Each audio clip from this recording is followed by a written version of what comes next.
حنا جايين من كل مكان للصويرة زينة البلدان نزورو ونرجع فرحان كالضبيل وللهيلولة حوض السلاح ومحيلة نضربو شوفار هاد الليلة. שו"ת מראה ורבותיי, שו"ת כבוד הרב מרא דאתרא,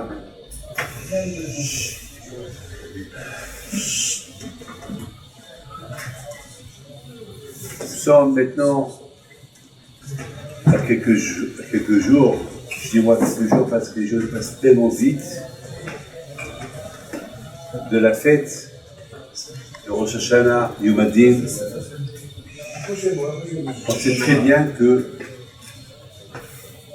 le mois de Elul, c'est un mois de préparation, c'est un mois qui nous prépare pour la fête de Rosh Hashanah. Vous savez, lorsqu'il y a un mariage, il y a une préparation pour le mariage, il y a des cartes d'invitation, tout ce qu'on peut. Il y a chaque chose qui se fait pour une préparation. Quelqu'un qui veut voyager, prépare son voyage. Quelqu'un qui veut faire n'importe quoi, il y a ce qu'on appelle une préparation. Et Rosh Hashanah, c'est Yom Hadin. Vous savez c'est quoi Yom Hadin? Yom Hadin, c'est pas un jugement. Vous savez que David de Mer, Allah Shalom, il tremblait. Il tremblait. Lorsque la fête de Rosh Hashanah, il approchait, il tremblait. Il avait peur. Il avait peur. Vous savez, c'est pas facile. Rosh Hashanah, c'est qui va vivre, qui va mourir, qui va être riche, qui va être pauvre, qui va être en bonne santé, qui va être malade. C'est pas facile, hein. Vous savez que j'ai un ami que je connais très bien au Maroc. On a grandi ensemble. Il était notre voisin. Un homme sportif, un homme fort, un homme bien. Et simplement, il y a 2 semaines, il est rentré au sauna. On s'est décontracté un peu. Je vous dis, c'était un ami d'enfance. Sa femme, qu'elle voit que son mari, il tard, elle ne comprend pas, elle dit, bon, peut-être il parle avec quelqu'un, elle s'endort. Mais elle se réveille à minuit, elle voit que son mari n'est pas à côté d'elle. Alors là, elle a eu peur. Elle se réveille. Et malheureusement, elle descend. Elle le trouve allongé au sauna, mort. Voilà, il n'avait rien du tout. Il avait notre âge, 70 ans, il n'avait rien du tout. Vous savez, tout ça, ça se passe à Rosh Hashanah. À Rosh Hashanah, il y a aussi des bonnes nouvelles qui vont se passer. Il va se marier, qu'il va avoir des enfants, qu'il va être riche, qu'il va être en bonne santé. Il n'y a pas que des mauvaises choses qui se passent à Rosh Hashanah. Il y a aussi... J'étais avec quelqu'un. Pour moi, c'est une très bonne nouvelle. On était au feu rouge. Le feu rouge, il passe au vert. Donc, tu peux démarrer. Et le chauffeur n'a pas démarré. Il a fallu que je dise, mais démarre. Allez, démarre. Et il me regarde. Pendant ce moment-là, il y a un bus qui passe, il a brûlé le feu rouge. Il allait au moins 150 km/h. Je le regarde, il me regarde. On s'est dit, heureusement que tu n'as pas démarré vite. Une vie qui a été sauvée. 2 vies qui ont été sauvées. Vous voyez, mais tout cela se passe à Rosh Hashanah. Donc, Donc, la fête, et moi j'appelle la fête. Pourquoi je l'appelle la fête? Je veux dire pourquoi on appelle le mois d'Elul une fête. Le mois d'Elul, ce n'est pas une fête. Mais pour moi, c'est une fête. Vous savez, lorsque on est bien reçu devant un roi, vous savez, le Baal Tanya, il dit que le mois d'Elul, c'est Melech Vasalé. Le Baal Tanya, il dit que le mois d'Elul, c'est le roi qui quitte son palais, c'est Hachem qui quitte le ciel, il descend, il se promène parmi nous. Melech Vasalé. Vous savez très bien, pour être reçu par un roi, c'est pas facile. Un roi, ça demande, vous savez, c'est pas tout le temps que je peux parler avec lui. Mais imaginez-vous que le roi il fait une annonce, une fois par an je peux vous rencontrer. Alors qui ne va pas aller le voir? Tout le monde. Parce que c'est pas tout le monde qui peut avoir accès au palais. Mais Hachem, pendant cette période-là, on dit demandez à Hachem, parce qu'on peut le trouver, parce qu'il est proche. Le problème, il est le suivant. Est-ce qu'on demande, est-ce qu'on le sent proche? C'est la question. La réponse, elle est Hachem, toujours, il est proche. Vous savez, on respire de l'air. Cet air-là, on ne l'achète pas. Hein. On n'achète pas des bouteilles de gaz, des bouteilles d'oxygène. Il existe.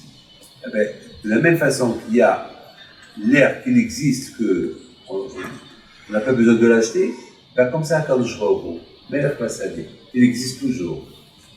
Il faut demander. Il est toujours là, il faut demander. Il faut vouloir demander. Ben, je dis à la Bretagne que ce mois de Elul, c'est un mois de fête. Pourquoi? Parce qu'il est là. Parce qu'il est là. C'est lui-même. Vous savez, j'ai toujours dit qu'un parfum, de plus qu'on approche le parfum vers le nez, on sent le parfum. Ah ben, de plus qu'on s'approche vers Hachem, on sent Hachem. C'est pareil. Le problème, c'est qu'on est enrhumé. Lorsqu'on est enrhumé, on ne sent rien du tout. C'est quelqu'un qui est enrhumé, il ne sent rien du tout. Et quelqu'un qui est enrhumé, il ne peut même pas goûter, il n'a pas le goût. Il ne sait pas goûter. Et parce qu'il est enrhumé. Ben justement, la bouteille, pour être en bonne santé, ne pas être enrhumé et pouvoir goûter, Hachem nous a donné le mois d'Elul. Ben, le mois d'Elul, c'est le mois de la Teshuvah, le mois qu'on se rapproche vers Hachem. C'est le mois qu'on débouche le nez, on débouche un peu les oreilles, ils ont plus débouché. C'est un mois qui est extraordinaire. Vous savez, quand j'étais jeune, à Essaouira, et ça je l'ai dit Shabbat. Vous savez, chacun de vous, il se rappelle un peu du passé. Je ne sais pas si vous êtes nés, pour ceux qui sont nés en Algérie, en Tunisie, au Maroc. Moi, je me rappelle, pour ma part, à Essaouira. On sentait le mois d'Elul. On le sentait. Et lorsqu'on disait dès qu'on entendait ce chant-là, ce misement de David, on savait qu'on était le mois d'Elul. C'est clair. Les David, vous savez, on sentait. Et lorsqu'à Rosh Hashanah, on chantait le chant Achot Ketan. Dès qu'on commençait Rosh Hashanah avec ce chant-là, le Rosh Hashanah, déjà on tremblait, on savait que c'est Rosh Hashanah. À Kippour, dès qu'on commençait Lecha Edi Keshukati, c'est déjà, on sait qu'on est à Kippour. On sentait Kippour, on sentait Rosh Hashanah. Quelle est la raison pour aujourd'hui on n'a pas ces sensations qu'on avait avant? Ben, mes amis, la raison elle est simple. Les temps n'ont pas changé. Il n'y a que l'année qui change. On était telle et telle année, aujourd'hui on est à telle et telle année. Les années y passent, mais les temps ils sont toujours les mêmes. Alors la bataille, c'est nous. Le problème c'est pas le temps. Le problème, c'est nous. Et nous, tout dépend dans où on se positionne avec Hachem. C'est tout. Vous savez, une fois, j'ai demandé à quelqu'un qui est parti voir un grand match de football. Il m'a dit quelque chose de terrible. Il y avait un grand match, un très très grand match. Je veux dire à mes amis, ça m'a coûté tant. Je lui ai dit, comment ça? Parce qu'il m'a dit, je voyais les joueurs, je voyais tout. Je lui ai dit, comment tu as payé? Alors, il m'a dit le prix. J'ai dit, quand tu as payé tout ça pour voir un match? Il m'a dit, ah, David, c'est un match important, Et de plus, c'était. Je voulais voir bien les joueurs. Vous voyez, la Bretagne, de plus qu'on est proche, de plus qu'on paye, alors à Bretagne, on voit les joueurs, on kiffe le match. Alors à Bretagne, c'est pareil. De plus qu'on se rapproche de Rosh Hashanah et Kippour, et de plus qu'on est dedans, eh ben, on va kiffer la présence de la Kadosh Baruch Hu qui est à côté. Je voudrais vous dire quelque chose de magnifique. Dans la paracha d'aujourd'hui, c'est la paracha de qui? De Shoftim. Il y a mon grand-père, Alav Shalom, Rabbi Chaim Vital, il dit de la part de son maître, Arizal Akadosh, il dit comme ça. Il dit que de la même façon que Hachem il demande Shoftim Veshotrim, il faut avoir des juges et la police qui vont surveiller. Alors, Rabbi Chaim Vital, il dit, cette paracha toujours, elle tombe à cette période-là de Rosh Hashanah, le mois d'Elul. Le mois d'Elul, comme j'ai dit tout à l'heure, c'est un mois de fête. Pourquoi? Parce qu'on est proche d'Hachem. Parce que Bémet, c'est être devant un roi, c'est une fête devant un roi. Vous savez, lorsqu'on est devant un roi, on le dit à tout le monde. Ah, tu sais, hier j'ai dîné avec le roi. Ah, hier il m'a appelé le roi. Le mois d'Elul, c'est le mois, on est proche de la Kadosh Baruch Hu. Écoutez bien. Il dit à Isa la Kadosh que de la même façon que les yeux, ils ont ce qu'on appelle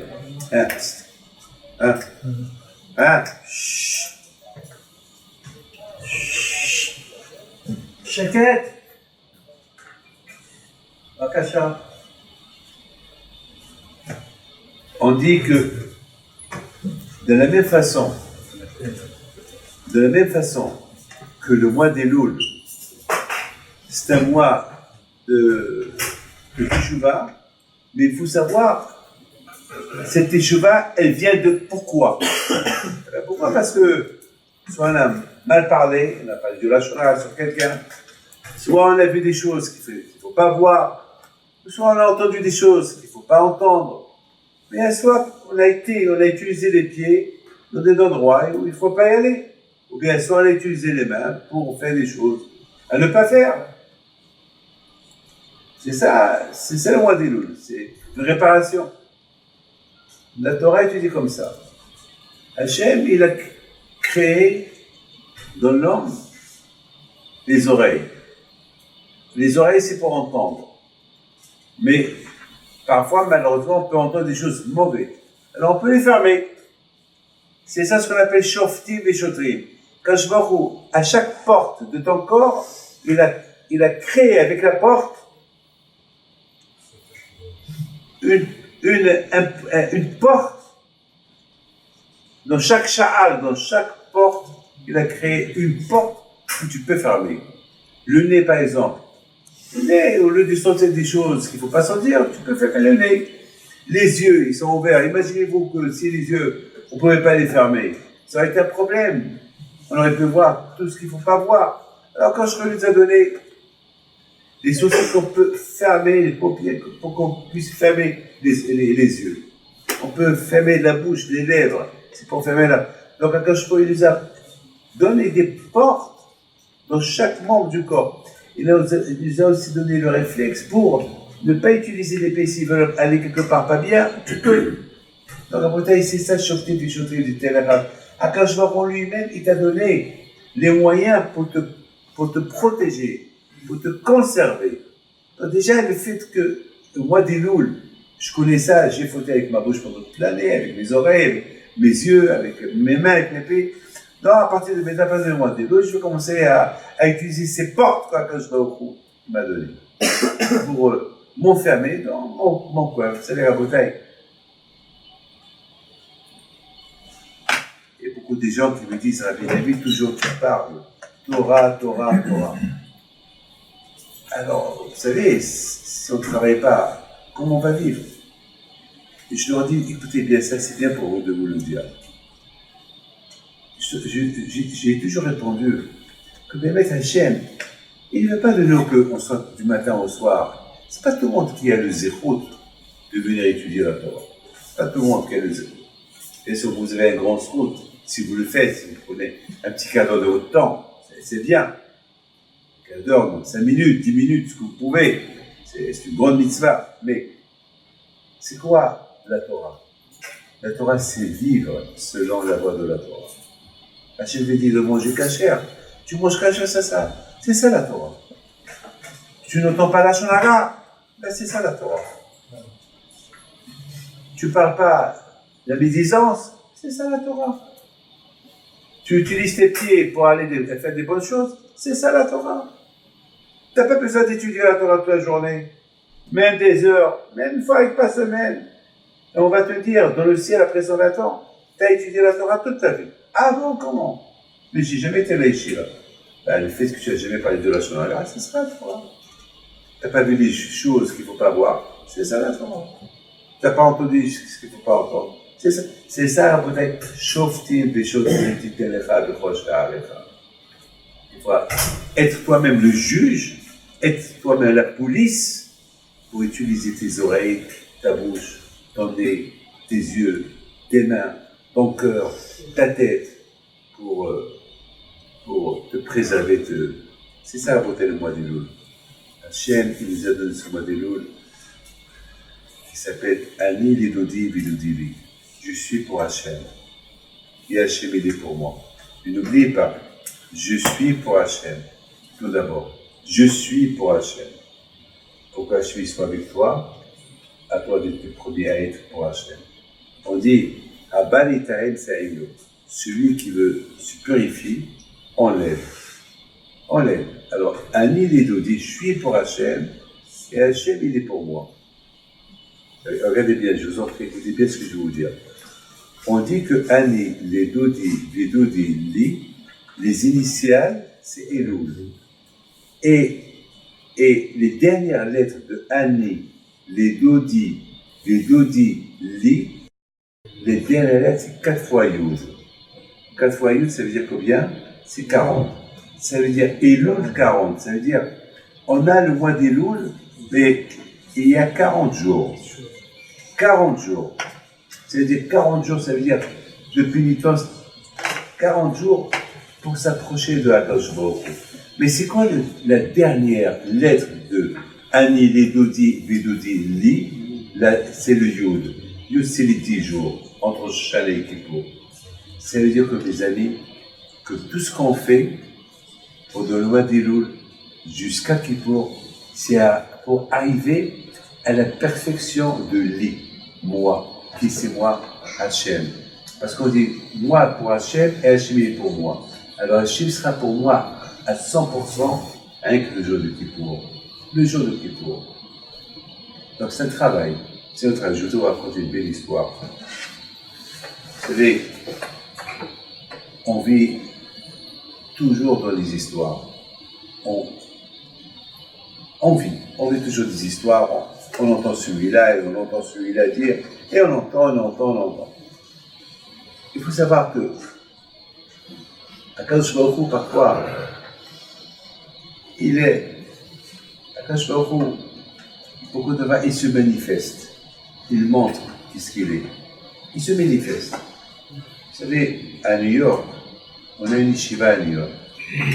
On a un collège, des Abrichim, qui vient de l'Écoute jusqu'à Manhattan pour étudier à la yeshiva.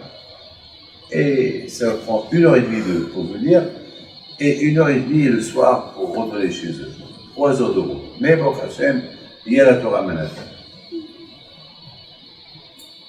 Un des Africains, qui s'appelle Akoka, je dis son nom, qui habite à l'Écoute. Il était invité chez des copains la semaine dernière et c'était pendant la période des vacances, semaine dernière, parce que le collège a commencé que dimanche, donc la semaine dernière, pendant les vacances, ils étaient en train de discuter, manger, parler, et il était à côté, son fils était à côté de lui, il a 1 an et demi, il le surveille, mais il l'a laissé pendant quelques minutes, il ne s'est pas rendu compte de ce qu'il est. lorsque tout de suite quelqu'un qui l'a remarqué, un petit corps d'un bébé qui flotte dans la piscine. Bien sûr, vous imaginez tout de suite, ils ont pris le bébé, ils ont tout fait pour le réanimer, mais c'était dur. L'ambulance est venue, ils l'ont pris à l'hôpital. C'était entraîné à la mort. Mais les médecins, ils ont dit, on peut le maintenir en vie.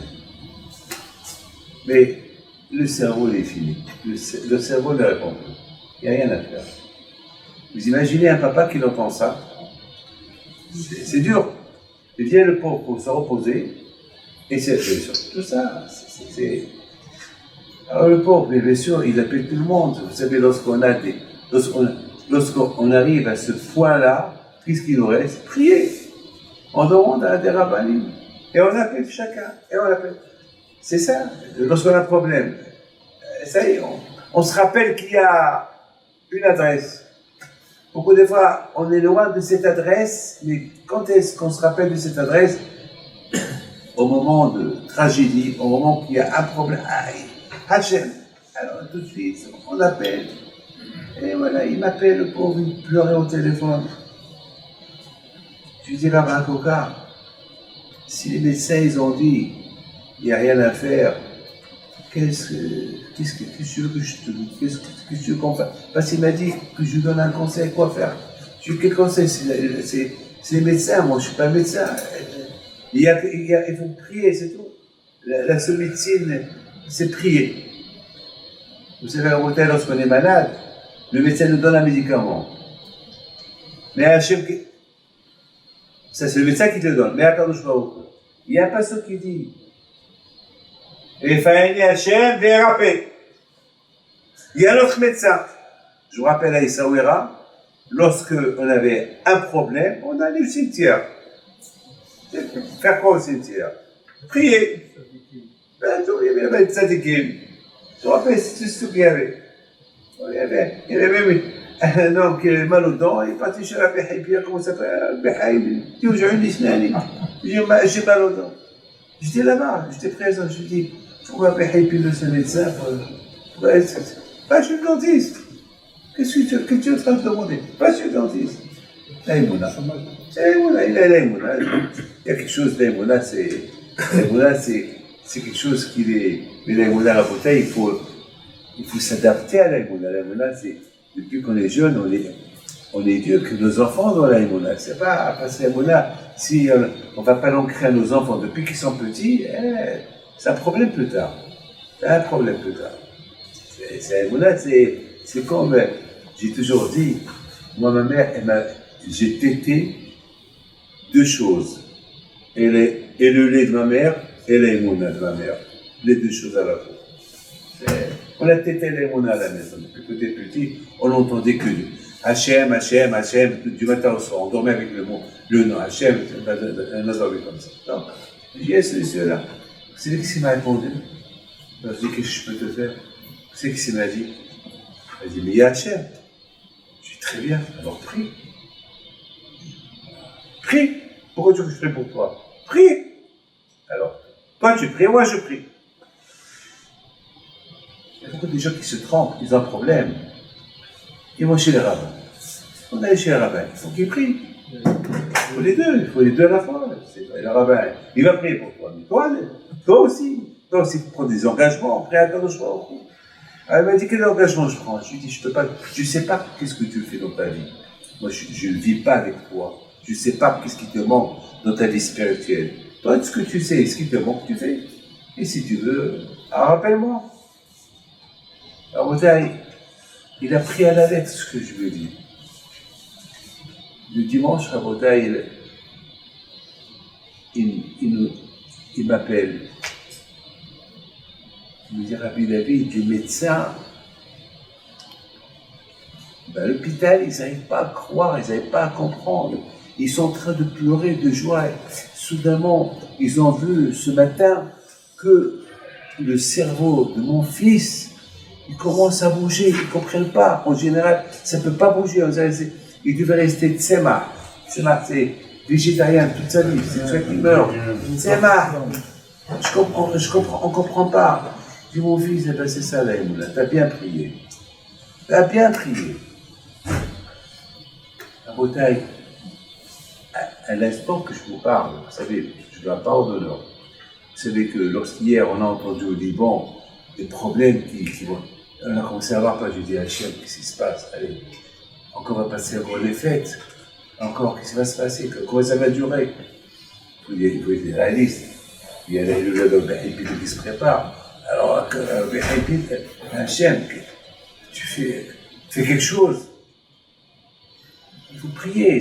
Il faut pas laïstar qu'on s'habitue aux guerres. Beaucoup des fois, il y a des gens qui disent parce qu'il y a une guerre, on s'habitue. Non, on n'a pas le droit.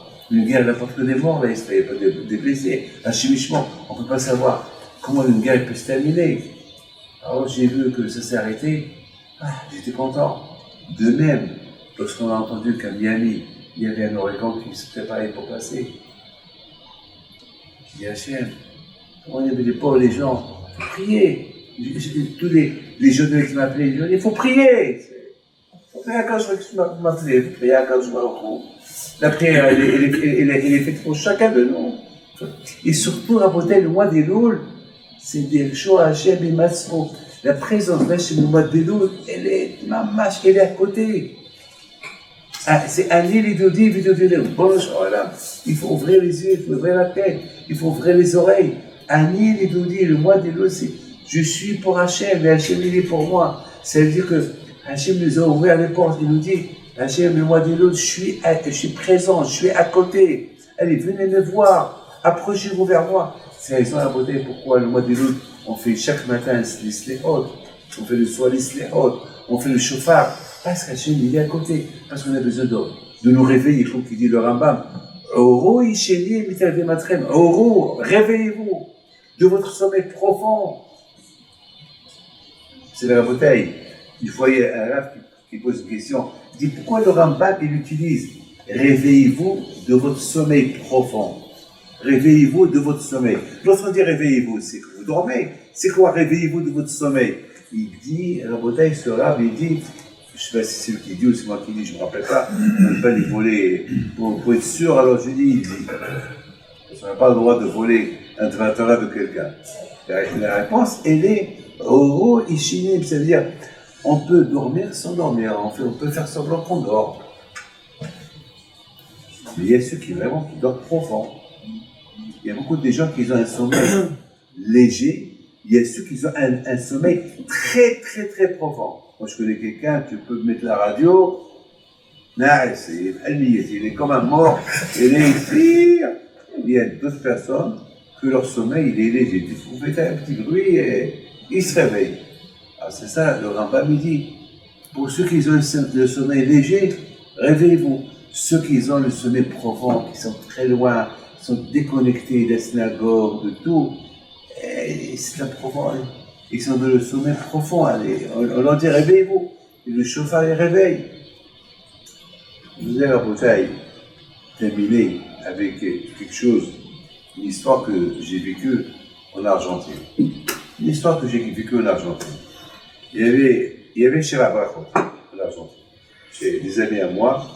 Et je suis parti au Sheva Brachot, mais j'ai vu qu'il n'y avait personne. J'étais le seul. Il n'y avait personne. J'étais au Balabaï. Il y avait le Hatan, il y avait la Kala, il y avait les parents. Il n'y a personne. Je dis alors, avec qui on va? Et je voyais 4-5 tables. Il n'y a personne. Pourtant, je suis venu un peu en retard. Il me dit, eh ben, il y a un gros match de football. Ah bon? Et soudainement, j'entendais des cris de... On dirait que la terre qui tremble. Des cris très très forts. Bon, qu'est-ce qui se passe? Ben, ils ont dû marquer un but. Alors, ceux qui sont pour les rêves, je ne sais pas comment ils s'appellent, cette équipe, c'est pas Manchester United, Manchester City, c'est comme ça l'argent à Buenos Aires, il y a deux équipes rivales, comme ça. Alors, il y a eu un. Bon, ça a bougé. Et encore une deuxième fois, bon, elle nous dit, je je crois que dans 5 minutes, ça va se terminer. Et après, on a entendu la finale, ça veut dire c'est terminé. Bon, une demi-heure plus tard, et voilà les invités qui commencent à venir. Il y avait un, écoutez bien ça, il y avait un, lui et son fils. Il avait aussi les Argentins, ils sont très, comment ça s'appelle ça, émotionnés. Ils pleurent pour rien. Sensible. Sensible. Voilà. Très sensible. Et moi, avec les Argentins, j'aime pas. Je suis content lorsqu'ils viennent m'accueillir, mais alors je quitte l'Argentine, j'ai horreur qu'ils m'accompagnent à l'aéroport. Parce qu'ils pleurent. Moi, j'ai envie de voyager tranquille, mettre les pieds. Il y a un débaillage. Bon. Voilà, ils arrivent. Il y a un qui avait les yeux très rouges, très. Je lui dis, ça va, Cohen? Il me dit, il me regarde.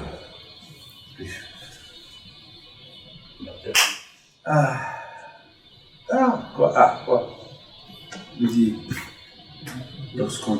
et quand il parle, lorsqu'on a marqué le but. C'est pas Zahmak, lorsqu'eux ils ont marqué. On dirait que lui c'était un footballeur. Lui était parmi.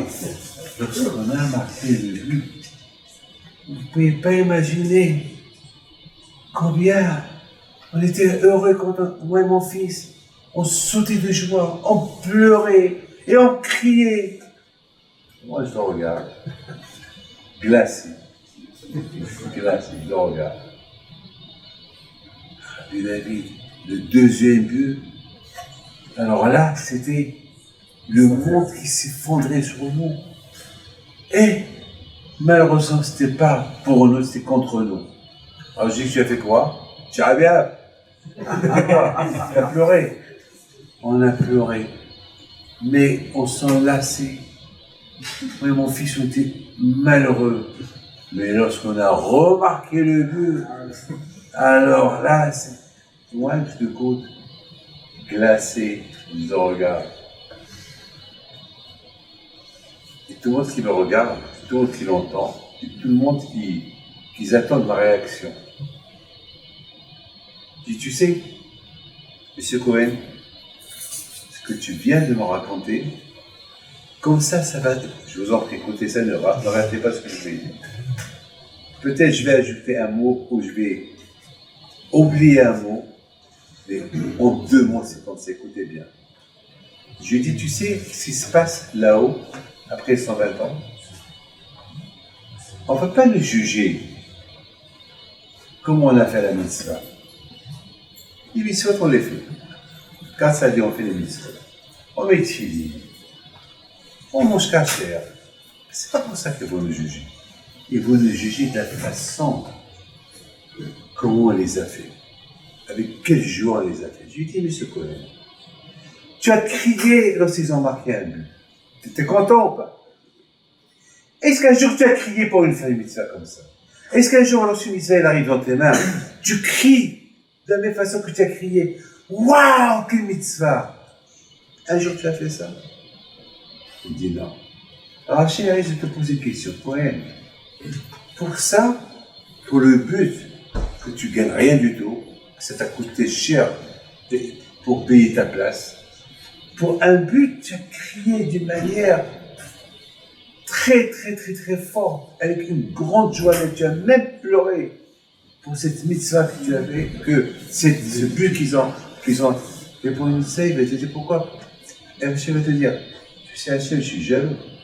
Est-ce qu'un jour tu m'as montré que tu m'aimes, comme tu aimes le football? Vous savez que Hachem est jaloux, hein? Mettez ça dans la tête. Que El Kana, il est jaloux. Hachem, il est jaloux qu'on montre qu'on aime quelque chose plus que lui. Il est jaloux. El Kana. Hachem, il est jaloux. Alors vous allez me dire quoi? Hachem est jaloux parce que je kiffe le football. Oui, il est jaloux. Oui, il est jaloux. Parce que pourquoi tu aimes le football plus que lui? Lui, il te donne l'argent pour le football. Et toi, et le matin, le soir, tu rentres chez toi, tu penses à ta vie, tu ne te réveilles pas, tu l'as oublié. Il t'a donné un kiff qu'ils ont manqué un but, d'accord, tu es content, mais montre pareil pour Hachem. On t'a pas dit de crier, donc tu cries pas, il faut toi, mais au moins. Et venez tâcher bisimha, sévère avec joie, au moins, montrer quelque chose. Qui mon fils, M. Cohen, lorsqu'ils ont marqué un but contre toi, tu étais malheureux, oui ou pas? Est-ce qu'un jour tu étais malheureux sur la fin de la Ravera? Et tu regrettais la Ravera que tu as fait? Est-ce qu'un jour tu étais malheureux comme ça? Est-ce qu'un jour tu as pleuré? Non. Et après, ce jour, il va te dire, pour un but qu'ils ont marqué contre ton équipe, tu as pleuré, et pour moi, tu n'as rien fait, tu n'as jamais regretté. Est-ce qu'un jour tu as versé une larme pour te chaver? Jamais. Est-ce qu'un jour tu as versé une larme pour une faute que tu as faite? Jamais. Pourquoi? Qu'est-ce qu'on va répondre? C'est ce qu'on dit. Oh, il a nommé Yomati. Oh, il a nommé. C'est le passager, il va poser des questions. Quelle réponse on va donner? Il y a des questions, il y a des réponses. Alors je dis, Monsieur Cohen, après, vous avez marqué le but. Ah, c'est la belle. Alors, tu étais encore plus content que le premier. Ou pas? Parce que c'était vers la fin. C'était le dernier but. Ça veut dire que vous avez gagné, c'était presque à 100%. Oui ou pas? Et après, vous avez entendu comment on l'appelle? Sifflet. Non, celui qui fait le sifflet. Notre arbitre, il a sifflé avec le sifflet. Tu étais content. Mais est-ce qu'un jour, tu as senti une joie, double joie? Je dis non. Tu sais que c'est la veille? Je ne dois pas revenir. Il a commencé à pleurer. Je lui ai dit, pourquoi tu pleures? Mais j'ai pas su à raison. Tu as raison. Tu as raison. Et c'est vrai, la bouteille, c'est ça, Elul. Le mois d'Elul, c'est le mois qu'on a l'opportunité, on a la chance d'approcher, de réfléchir ce que nous avons fait toute l'année et se rapprocher. Waouh! Et arrive Kippour, on comprend le sens de Kippour. On arrive à Kippour, vous savez, il y avait un film qui tournait en France il y a longtemps, qui s'appelle Le Grand Pardon. C'est pas un film, mais il s'appelle Le Grand Pardon. Je ne sais pas, je n'ai pas pardonné, je ne sais pas de quoi ça. Mais il ne parle pas de Kippour de toute façon, hein. D'accord? Il ne parle pas de Kippour, il s'appelle Le Grand Pardon. Et j'ai demandé à quelqu'un, à Kippour, qu'est-ce qu'on est aujourd'hui? Ah ben, c'est Le Grand Pardon. Je lui dis le film ou Le Grand Pardon. Il m'a dit, ah, David, je pensais au film. Je crois, à Kippour, tu penses au film? Ça veut dire qu'on est loin encore. On est encore loin. Non, bon Hachem. Bon, grâce à Dieu, bon Hachem, ici, on a un problème. On veut fermer la synagogue. Il faut prier. Mais c'est choquant, très choquant, d'entendre qu'on ferme une synagogue. Très choquant. Ça choque. C'est quelque chose qu'on ne peut pas. Mais il faut prier. Peut-être c'est pour le bien qu'on va la fermer. Il faut bien que la main veut la fermer. Pour nous donner, si tu veux, un terrain. Et nous aider à construire. Alors c'est bien. Le reste la chienne. D'un mal peut sortir un bien. Mais il ne faut pas que d'un bien il sort un mal. Là, il faut que d'un mal il sort un bien. Il ne faut pas que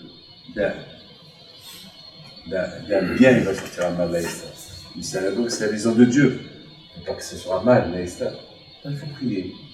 Et surtout le mois d'Elul, c'est le mois propice à la prière. Regardez ce que j'ai donné dans. Je porte un talit. Ce talit-là, il me rappelle quoi? Ce talit-là, il me rappelle les mitzvot. Ce talit, il me rappelle Hachem. Ce talit, il me rappelle plein de choses. Ça me rappelle quelque chose. Eh bien, la bouteille, c'est très important ce que je veux vous dire. Le mois d'Elul, c'est comme le talit. Le mois d'Elul, on est dans le mois. On est dans la souka, comme lorsqu'on est, écoutez, je termine, hein. Parce qu'on est dans une souka, c'est tout le corps qui se trouve dans la souka. Tout le corps. C'est pas que un pied. Parce que il n'y a que le pied. Si tout ton corps est dans la souka et ton pied il est en dehors de la souka, ça marche pas. Ça marche pas. Il faut que tout le corps soit dans la souka. Alors la bataille, moi des loups, c'est tout mon corps qui est dans la présence.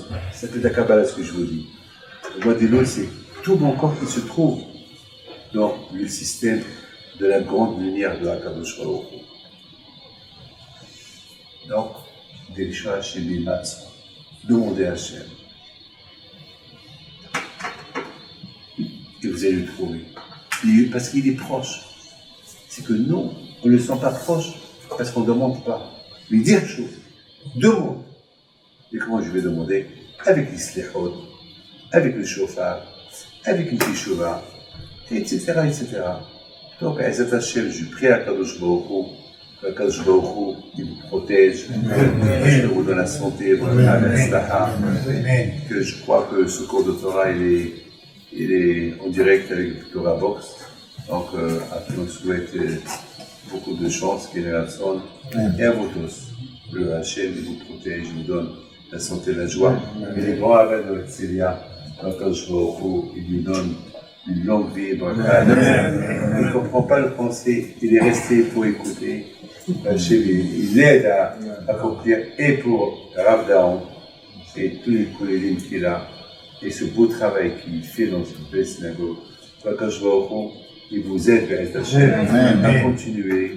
Et que Bé'ez Hashem, il n'y a que des bons nouvelles. Alors, ce cours de Torah, je l'ai promis pour un ami à moi, que le bon Dieu repose son âme en paix, M. Bouganim, Hachem, je ne sais pas si. Adolphe Makhlouf, Ben Sarah. Ben Sarah Bouganim, Hachem repose son âme en paix. Je m'appelle ma mère, Mathé Mazel Bat Mohassidha. Et ma belle-mère que cette semaine, c'est son hier, Mahmoud Zirak, et mon père, le Shalom, le Sadiq, le Moshe Aoun Pinto, et Esther Adassa Bat, Marcel Adassa Bat Esther, et Maman de Daniel, et Ah, c'est ça, vous l'avez dit. Marcel Adassa Bat Esther. C'est ça.